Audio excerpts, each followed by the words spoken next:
పెద్దలు గౌరవనీయులు పవన్ కళ్యాణ్ గారిని మాట్లాడవలసిందిగా కోరుతున్నాను.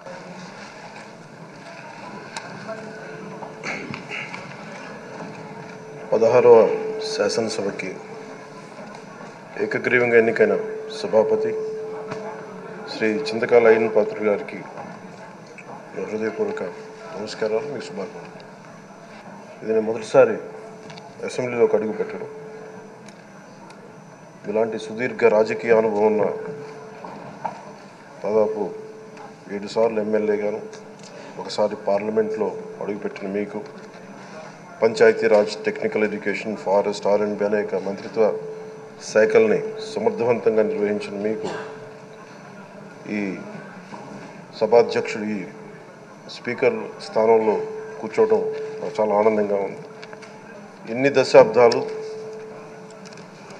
ప్రజలు రాజకీయ జీవనంలో ప్రజలు మీ వాడి వేడి చూశారు. మీకు కోపం వస్తే ఋషికొండను చెక్కినట్టు ప్రత్యర్థులకి పదునైన ఉత్తరాంధ్ర యాసలో గుండు కొట్టేస్తారు. ఒకటే బాధేస్తా ఉంది సార్, ఇకపైన మీకు తిట్టే అవకాశం లేకపోవడం. కానీ ఇక మీద సభలో ఎవరు తిడుతున్నా దాన్ని ఆఫ్ చేసే బాధ్యత మీ చేతిలోనే ఉంది. మీరే మైక్ ఆఫ్ చేయాలి. అంటే మా చిన్నప్పుడు నేను చూసేవాడు, ఒకసారి అల్లరి చేసే అబ్బాయిని క్లాస్ లీడర్ చేసేవాడు చిన్నప్పుడు మా స్కూల్లో. కానీ ఇన్నాళ్ళు ప్రజలు మీ వాడి వేడి పలుకులు, మీ ఘాటైన వాగ్దాటి చూశారు. ఈ రోజు నుంచి రాష్ట్ర ప్రజలు మీ హుందాతనం చూస్తారు. డిబేట్స్ వెనకాల దాక్కుని సంస్కారహీనమైన భాషల్ని, భావాల్ని రకరకాల మాధ్యాల్లో విరజిమ్ముతూ ఉంటారు. దాని నియంత్రణ మీ ఆధ్వర్యంలో ఇక్కడి నుంచే మొదలవ్వాలి. ఇందాక సభానాయకులు గౌరవ ముఖ్యమంత్రి శ్రీ చంద్రబాబు నాయుడు గారు చెప్తారు, ఆడబిడ్డలు ఏ విధంగా నలిగిపోయారు ఈ రాష్ట్రంలో గత 5 సంవత్సరాల్లో. చిన్న లేదు, పెద్ద లేదు, ఎవరని లేదు. ఎవరన్నా సరే ఒక మాట మాట్లాడితే వాళ్ళు వ్యక్తిగతంగా దూషణ, సోషల్ మీడియాలో వాళ్ళని క్యారెక్టర్ అసాసినేట్ చేయటం, వాళ్ళు పెద్ద నాయకులు కావచ్చు, కార్యకర్తలు కావచ్చు, లేదా వాళ్ళకి ఎదురు తిరిగి ఒక ఒపీనియన్ చెప్పి ఎవరైనా సగటు మనిషి కూడా కావచ్చు, అది ఇక్కడతో ఈ రోజు నుంచి ఆగిపోవాలి అధ్యక్ష. అది మీ ఆధ్వర్యంలోనే మొదలవ్వాలి. గత ప్రభుత్వం తాలూకు సభ జరిగిన విధానం చూస్తే ఈ వ్యక్తిగత దూషణ ఇవన్నీ చాలా ఇబ్బంది పెట్టే ప్రజలు. ఈ రోజున వాళ్ళకి 11 సీట్లకు పరిమితం అయ్యారు, ఈరోజు లేరు, ధైర్యం లేదు వాళ్ళకి. విజయాన్ని తీసుకోగలిగారు కానీ ఓటమి కూడా ధైర్యంగా కూర్చుకునే వాళ్ళకి స్థాయి లేదు, వాళ్ళకి పారిపోయారు ఇక్కడి నుంచి. భావంలో ఉండే తీవ్రత భాషలో ఉండాల్సిన అవసరం లేదు.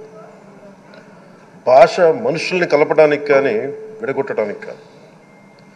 భాష విద్వేషం రేపడానికి కాదు, పరిష్కరించడానికి.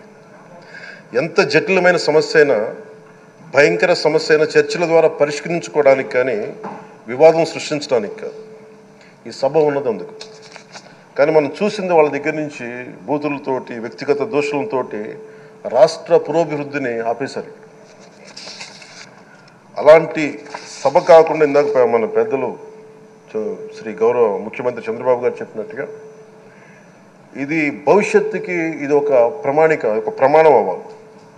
2047 వరకు ఇంత అద్భుతమైన స్థానంలో మనకి ఆంధ్రప్రదేశ్ తెలుగు జాతి ఉన్నత స్థాయికి వెళ్ళాలంటే ఈరోజు మనం వేసే ప్రతి అడుగు అది భవిష్యత్ తరాలకు ఒక నిర్దేశక ఒక టచ్ స్టోన్గా ఉండిపోవాలి, గిట్ రాయిగా ఉండిపోవాలి. ఈ రోజున ఈ సభలో ఉన్న గౌరవ సభ్యులందరూ చట్టాలు చేయడానికి ఉన్నారు, చట్టాలు ఉల్లంఘించడానికి కాదు. విభేదించడం అంటే ద్వేషించడం కాదు, వాదించడం అంటే కొట్టుకోవడం కాదు. ఇవన్నీ విభేదించడం, వాదించడం ఇవన్నీ ప్రజాస్వామ్యానికి చాలా మౌలికమైన పునాదులు. ఆంధ్రప్రదేశ్ ఆవిర్భావం జరిగి అసలు భాషా ప్రయుక్త రాష్ట్రాల ఆవిర్భావమే మన ఆంధ్ర రాజ్యంతో మొదలైంది. అమరజీవి పొట్టి శ్రీరాములు గారి బలిదానం మీద మన రాష్ట్రం పుట్టింది. 56 రోజులు తిండి తిప్పలు తినకుండా నరకం అనుభవిస్తూ ఆయన బలైపోయారు. ఆయన మరణానికి చేరువవుతూ ఆమరణ నిరాహార దీక్ష చేసిన ప్రతిరోజు మనకి దాదాపు ఈ సుదీర్ఘమైన 6 దశాబ్దాల కాలం 1.5 సంవత్సర కాలం అంటే ఆయన ప్రతిరోజు చావుకు చేరువవుతూ భోజనం లేకుండా ఆయన గడిపిన ప్రతిరోజు మనకి 1.5 సంవత్సర కాలం. అలాంటి నేపథ్యంలో అలాంటి మహోన్నతుడు శ్రీ పొట్టి శ్రీరాములు గారి త్యాగాన్ని కనుక మనం ఈ సభలో ప్రజా సంక్షేమం కోసం మాత్రమే చర్చలు జరగాలి, వాదోపవాదాలు హద్దులు దాటకుండా ఉండాలి, వ్యక్తిగత దూషణకి తావివ్వకుండా ఉండాలి. అలా కాకుండా గత ప్రభుత్వంలాగే ఈ సభని తిట్లకి బూతులకి కొట్లాటకి వాడితే ప్రతి నిమిషం పొట్టి శ్రీరాములు గారి బలిదానాన్ని అవమానం చేసినట్టే. ఒక గొప్పవాడు ఒక మహానుభావుడు బతికినప్పుడు మాత్రమే కాదు, చనిపోయిన తర్వాత కూడా కొన్ని తరాలు ఉపయోగపడతారని నిరూపిస్తారు.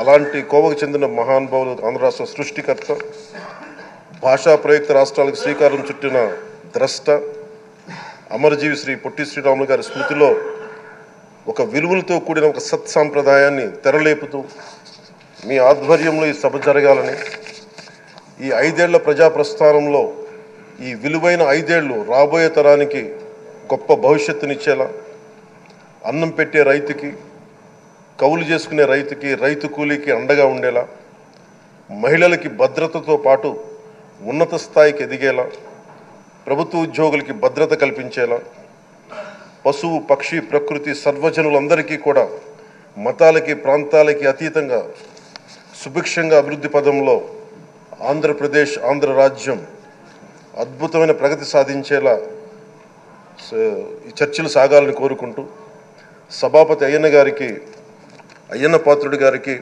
మీ ఆధ్వర్యంలో ఈ సభ ఒక సరికొత్త సాంప్రదాయానికి సత్సాంప్రదాయానికి ఇది తెరతీయాలని కోరుకుంటూ మీకు మరోమారు శుభాభినందనలు తెలియజేసుకుంటాను.